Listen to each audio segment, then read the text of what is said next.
In this video, I'm going to go over the 2010 Grade 9 Math PAT. Okay, so a few things before I get started. One, I'm filming this on Zoom, so it does look a little bit different than my other PAT videos, which it's just faster and easier, less editing for me to do.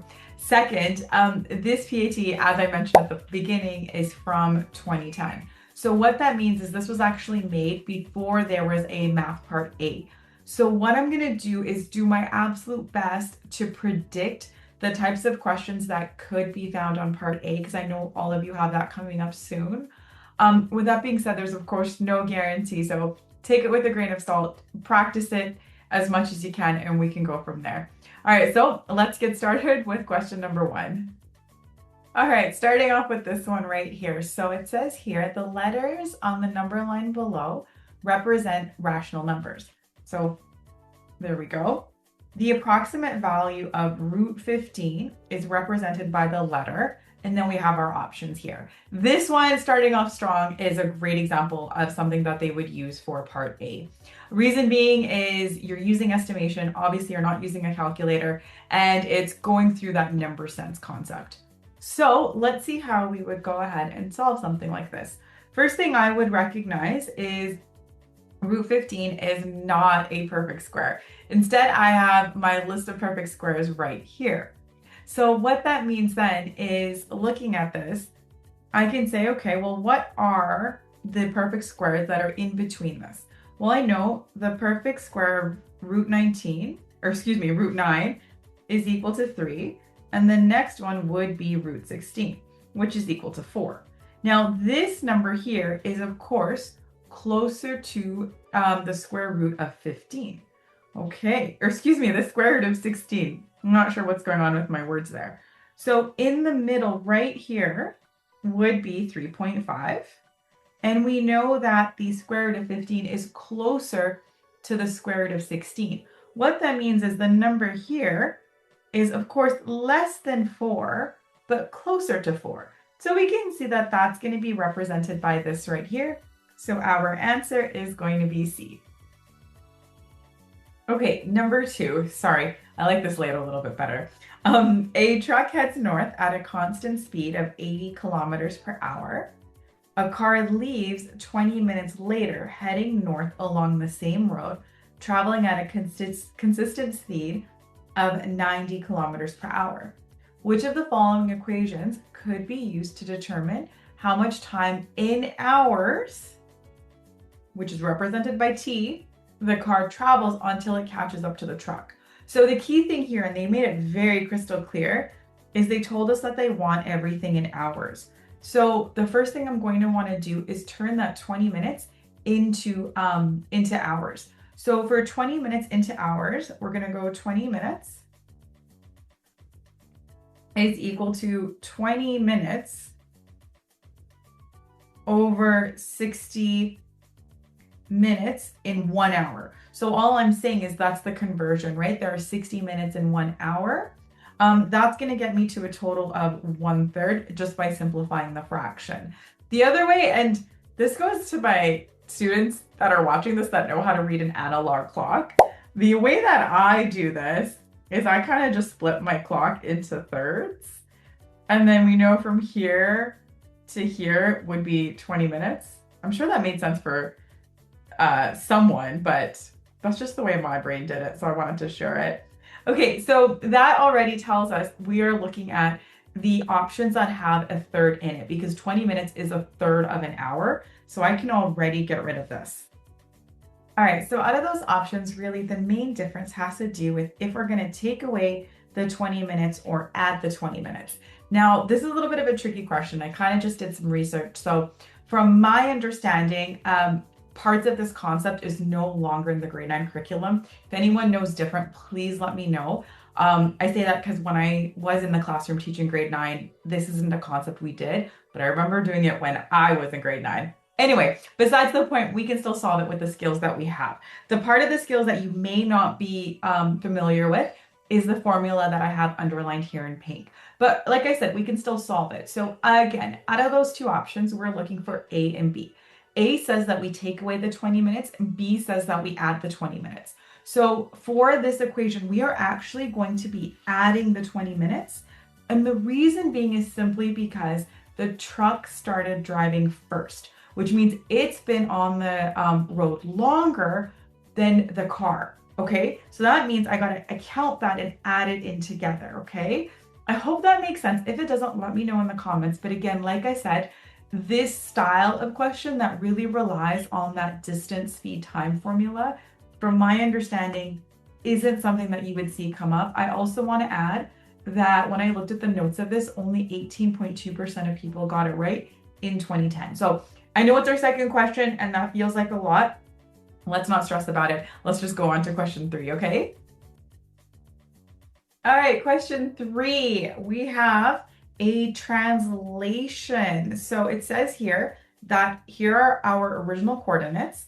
And then what we did is we went X, we're going to add 3, and Y, we are going to take away 2. So a translation basically means we had our shape, we picked it up, and we moved it over. In this case, we moved it over 3 to the positive side and 2 down to the negative. So that means it moved 3 units to the right and 2 units down. Perfect. So now all I'm gonna do, and I do apologize because I know that you can't always do this when you're doing the exam, but I'm just gonna show you in the case of like you all watching the video. So what I did here is I put a little dot on all the coordinates, and then I'm gonna trace my shape. And since I know I'm moving it 3 units to the right, I'm gonna just move it along. So 1, 2, 3, perfect. That is translated 3 units to the right. And then I have to bring it down 2.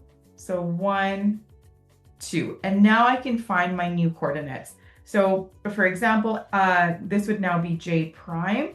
The coordinates for J prime are going to be -2, -3, and so on, so forth. You get the idea.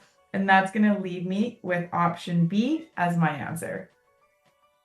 All right, okay, so I have this highlighted and starred as grade 10. So again, if anyone else knows different, you all let me know. This is just based on my experience in the classroom, my experience teaching grade 9.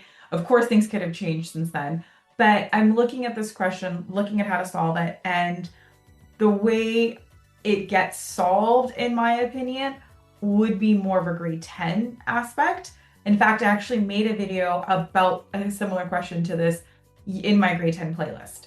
So with that being said, your job as grade 9s would definitely be able to create the equation that I'm about to show you, not necessarily solve it. However, I am still going to solve it for you because I know that we want to get the question right, and I think that's always important to learn something new. So let's look at this and see what's going on. A piggy bank contains only quarters and nickels, and there is a total of 60 coins. The total value of the coins in the bank is $7.40. So a way a question works like this is we have to come up with 2 separate equations. We need to come up with an equation that talks about the number of coins, and a second equation that talks about the value. And with the value, what I mean is like the cost of everything. So like the dollar amount, if you will. So in those equations, I'm going to let Q represent my quarters and N represent my nickels.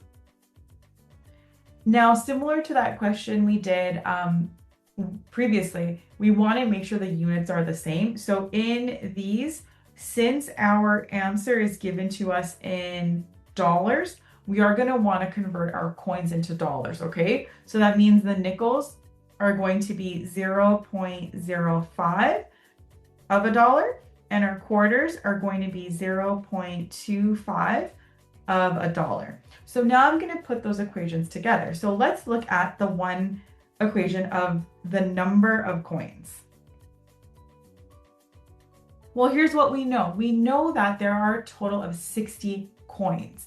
So we can represent that by the following. We can say, well, 60 is equal to quarters plus nickels, right? So we're saying all the quarters and nickels I have together are going to amount to 60 coins. Then we're going to do the one with the value. And what we're saying is there are $7.40 made up, and that's going to equal to the 0.05. Oh, I'm going to switch that. Sorry. 0.25 quarters plus the 0.05 nickels. And now everything is in the same unit. So this is the part where I would say, okay, this is probably good for grade 9. The part of solving it that's going to be grade 10 is something called substitution. So again, if you're here, you want to watch and see how it's done, take in the extra learning curve, solve this 2010 PAT because you're determined to do so. Let's get it done. So what I'm going to do here is I'm actually going to sub in the number 1 equation. So I'm going to sub in this equation into this one. The way I do that is I have to rearrange things. So I'm going to rearrange this so that I get everything in terms of Q or N. I'm going to decide to go with Q. So I'm going to say Q is equal to 60 minus N. And all I did was I just rearranged and solved for Q.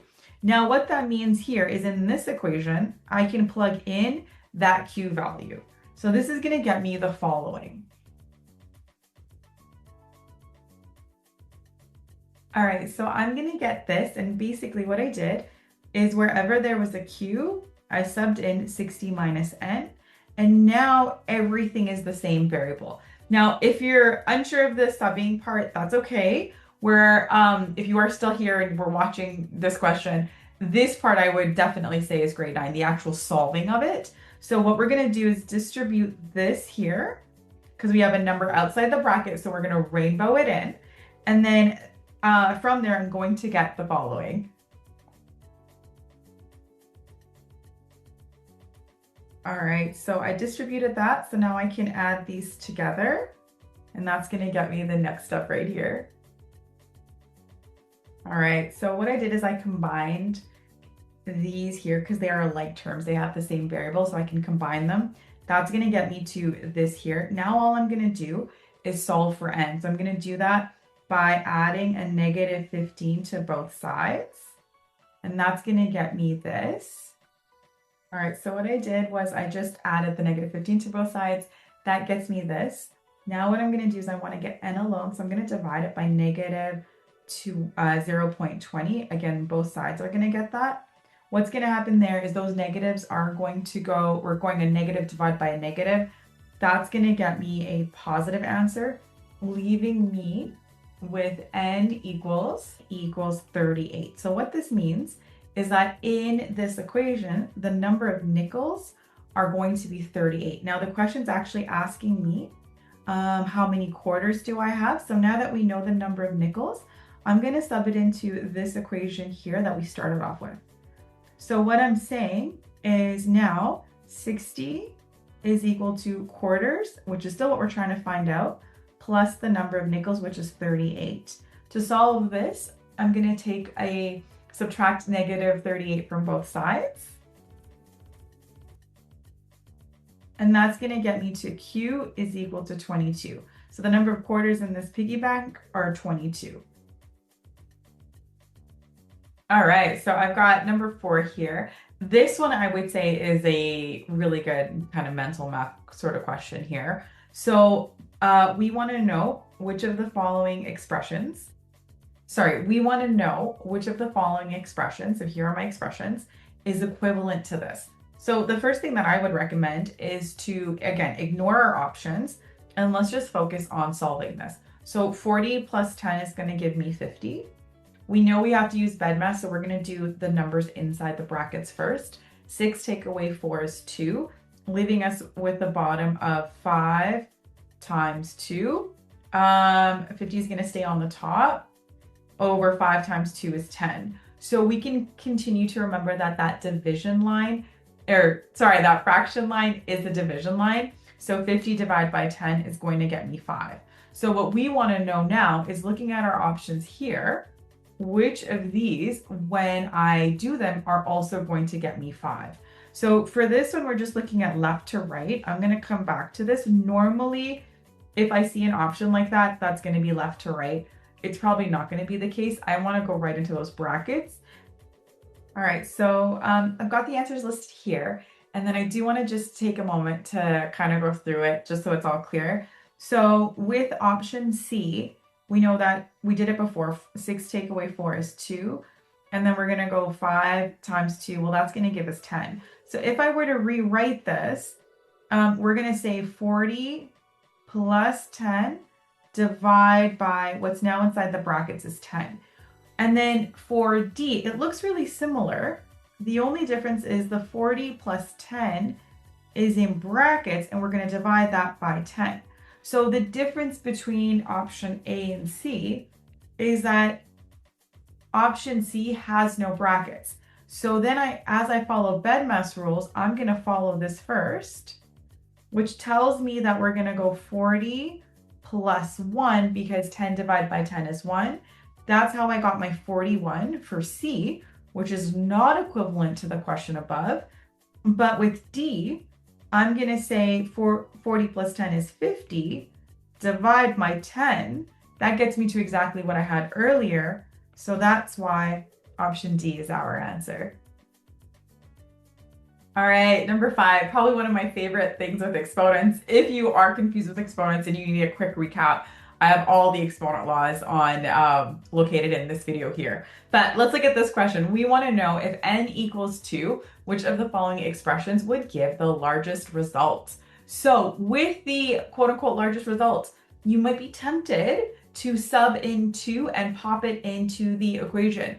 Rather than making our lives more complicated, what we can do here is we can just apply the exponent laws and see which one gives us the exponent with that gives us the value of n raised to the highest exponent or the highest power, okay?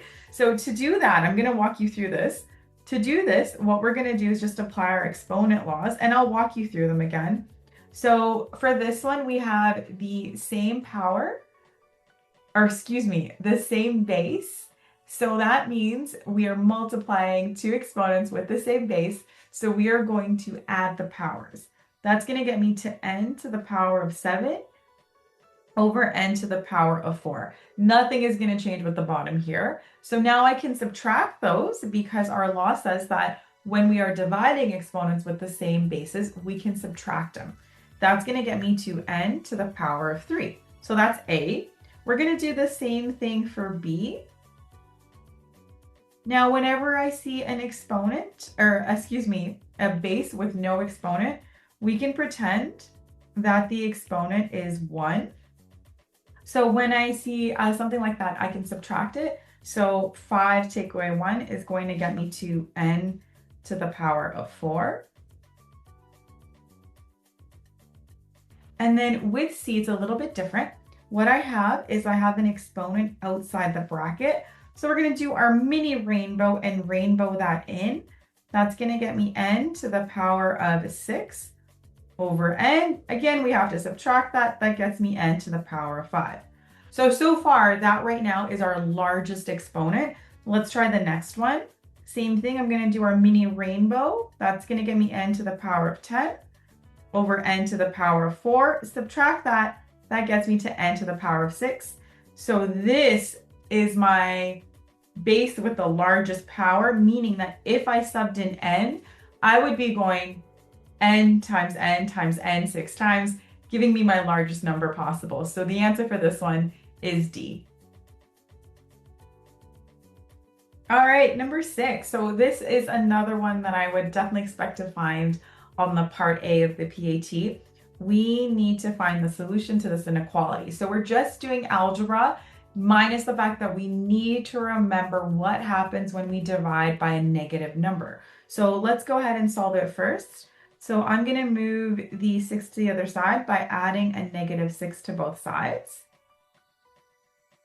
That's going to get me this. So negative x is greater than negative 7. Now, of course, we can see in our options here, all of our x's are positive. So what that means is we need to divide this by a negative 1. Essentially, whenever you see a negative sign in front of a number or especially a variable, we can think of it as being multiplied by -1. So what's the opposite of multiplying by -1? It's dividing by -1. So that leaves me with x. And then on the opposite side, we're going to have 7 because -7 divided by -1 is going to be 7. Now, here's the trick, super important, okay? I'm going to look at you again when I say this, super important. We just divided an inequality by a negative number. When we do that, we have to flip the sign. Okay, that's really important because you can see that that actually is our answer. And I'm kind of surprised that they made that option A in this multiple choice PAT, because most people would pick this, forgetting to flip the sign. But yeah, the answer to this one is A. All right, another question that, again, I would say it's probably fair to expect on the math PAT. So they are asking us which of the following statements are correct, and they gave us 4 different options where we are applying the exponent laws. So I'm looking at this right off the bat, and I see adding the exponents together, subtracting the exponents together. Well, the rule says that we can only subtract or add exponents when the bases are the same and we are multiplying and dividing. So that automatically is going to cancel out these 2 as options. So now we can just do the math and see which one is correct. These 2 have the same basis and we are multiplying, so that means we have to add them. Okay, I like that. Same thing here, but it says we have to subtract the exponents. Well, 6 take away 3 is 3, not 2. So our answer for this one is going to be C. All right, question number 8. So we have an inequality, and what we want to do is find out which of the following number lines are the solution to this inequality. Now, I did a review video on this recently, so if you're unsure of how to do that, make sure you take a peek at that. But I am going to try and review all those concepts that I said in that video here. So first thing we want to do is, of course, we want to solve it. So I'm just going to write that over here on the side. So I'm going to rewrite the question first. Okay, I just moved myself out of the way so you've got a bit more space to see. So the rule with something like this is we want to get letters on one side, numbers on the other. So my variable is on the left and right. Sorry, I just squished it in there. So what I want to do is I want to try and keep everything on the left. I'm going to move my smallest number first. So my smallest number is -3. So the opposite of adding a -3 is to add a +3 to both sides. That's now going to get me the following. I have 5x is less than or equal to 7x plus 10. Awesome. Normally I say to move the smaller variable. I'm going to go ahead and move the other variable over. Reason being is the rule that I just talked about in the previous question. So I'm going to add a -7x to both sides. What that's going to do is get rid of this. This is going to leave me with -2x is less than or equal to 10. Now I want to get x alone, so I'm going to divide both sides by a -2. And that's going to get me to x. We have to flip the sign, is greater than or equal to -5. So in the previous video, I talked about how if our variable is on the left, which it is, we can draw an arrow on the greater than or equal symbol to know which way our number line or our graph is going to represent. So right now I know that the arrow, the solution is to the right of the number line, right? It's going towards like this direction. So that means my options for this are not going to be A and not going to be B. So the only difference between them that I have to remember is, do I get an open circle or a closed circle? Well, whenever there is a line underneath the inequality symbol, that is a closed circle. What that means is that x can be 5, which is why I put a dot to represent it. So x can be 5, that would make this equation true. It could also be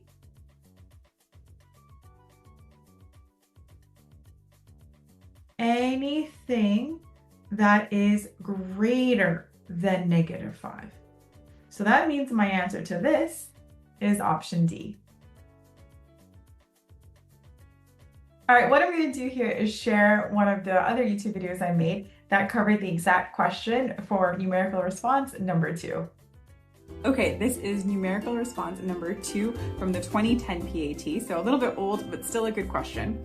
So let's go ahead and read it this time. The diagram below shows a circular pipe that has O as its center. So that's just like the central point. The radius of the pipe is 20 centimeters, okay? So they've given us a really good diagram here, which I like.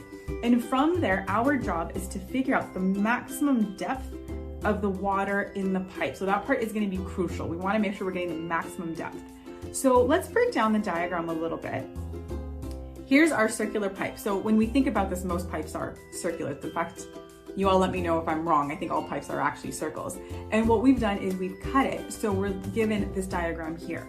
Now, this is the portion that's filled with water, and they want to know the maximum depth. So the maximum depth is going to be from the center to the very bottom of the circle, because that's the most amount of water it can hold at this level here. Now we do know our radius, as we said before, is 20 degrees, and we know they gave us this line here. So do we remember what that line is called? Okay, I'm hoping you said it. That line is a chord. So that means it's a line, a measurement from edge to edge of the circle, and that is 32 degrees. And as we cut it here to find the maximum angle of the maximum distance of the water level, we are cutting it at a right angle. Now remember, this comes from that law that says anytime you have a chord and you cut it vertically, it's going to be a perpendicular bisector, meaning we can make a right angle. So right angles are important, and the PAT is famous for these kind of questions, where what they are trying to get us to do is to create a right angle triangle. This allows us to utilize our scales from last year, which we may have forgotten, but I'll go over it with you today. So let's try and think about this. So we've got our radius, and this radius is from the center of the circle to the edge of the circle. That means no matter where I go, from the center to the edge of the circle, I can always have that radius of 20. So I can move it here, here, here, just like those arms of the clock, and it will always be 20. That's really important to remember. So now when we're looking at this, we can start to say, well, how can I move that radius to possibly get a right angle triangle, given the fact that we know when we cut a chord right here, we get a right angle, okay? So one of the things that we can do is rotate it just so it makes a triangle. So I'm gonna rotate it right here, and it doesn't matter which side you rotate it, I'm just gonna do it this way. So this allows my radius to go from the center to the edge of the circle, okay? And then we've got the base of the triangle coming from that chord of 32 centimeters. Then I can draw my perpendicular bisector right here. Okay, that's looking a lot better. It's looking a lot more like a triangle. So now we can put the dimensions on it. So we know the hypotenuse, the long side of that triangle, that's going to be 20 centimeters because that's the same as the radius.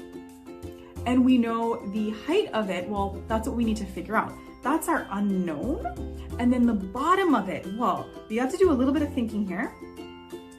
This whole chord is 32, but we've created a perpendicular bisector where we're splitting that chord in half. So you guessed it, that means this bottom part is going to be 16. Now we have a right angle triangle, and we can use our Pythagorean theorem to figure this out. So that will leave us with the following. We're going to get 16 at the bottom, our unknown here, and our hypotenuse of 20. So we know a squared plus b squared equals c squared, and we can fill in our portions. So a and c are interchangeable. Our c is always going to be that hypotenuse, okay? So that leaves us with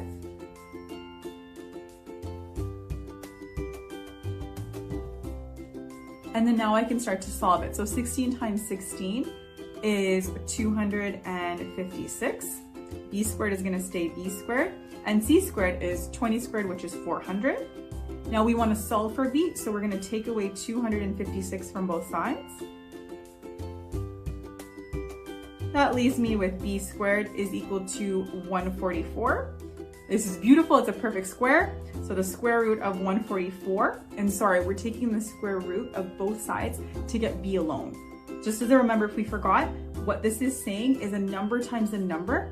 The same number gives us this value here. So in this case, we're saying b times b gives us 144. So what is b on its own? We got to do the opposite of squaring, which is the square root. And that's going to get us to become b equals 12. Now, here's the tricky part. I know a lot of you are tempted to say, okay, we're done. Ms. Mahal, we're done. We're going to put that 12 there. That is not the case, okay? Let's go back to our question that I highlighted in that bold pink. We want to know the maximum depth of the water pipe. We've only recently just figured out that this is 12. That is the height from here to here, not the maximum water depth.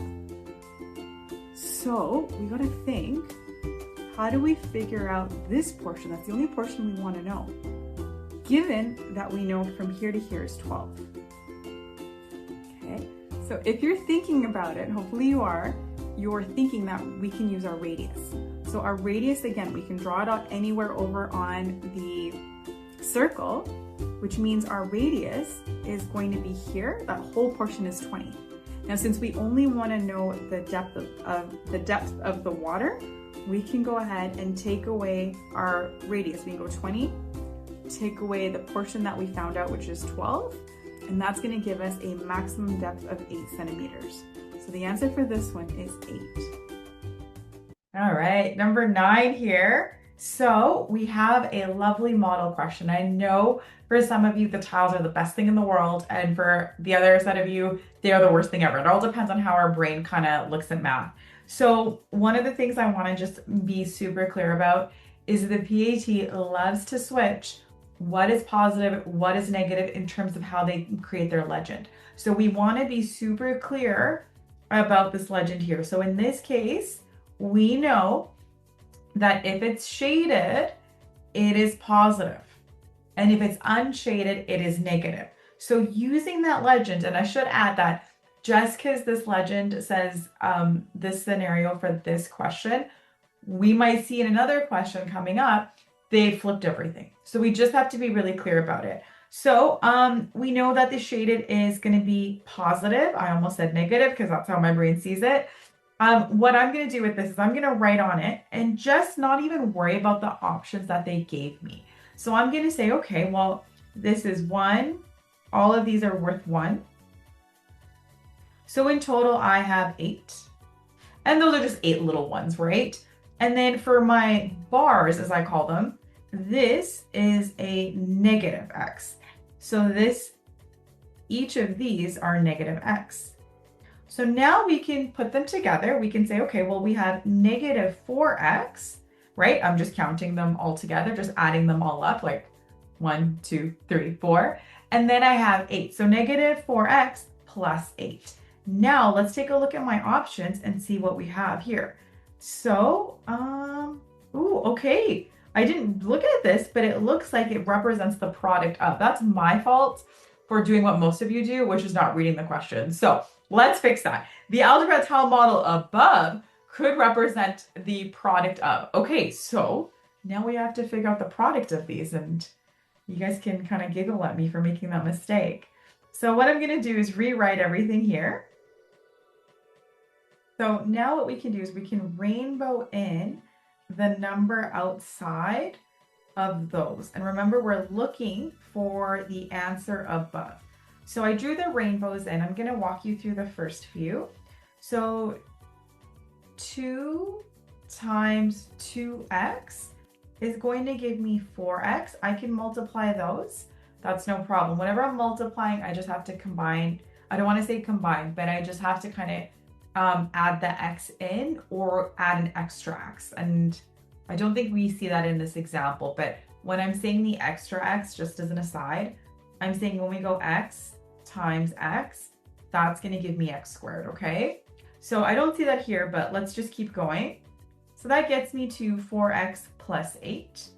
In this example, I have the same thing. The only difference is I have a negative 8. So that's going to change my answer to this. And then for the remaining two, Very similar, negative 4x, negative 4x for both. Now with this one, I'm saying 4 times negative 2. That's going to give me negative 8. And then for the last one, I have 4 times positive 2. That's going to give me positive 8. So let's see what our tiles represented. Our tiles represented negative 4 and 8. Well, negative 4 and positive 8 are here. So that means my answer for this one is going to be D. Okay, I hope that was helpful. I'm going to end the video right here. So keep an eye out for part 2, and I'll see you all in the next one. Bye, everybody.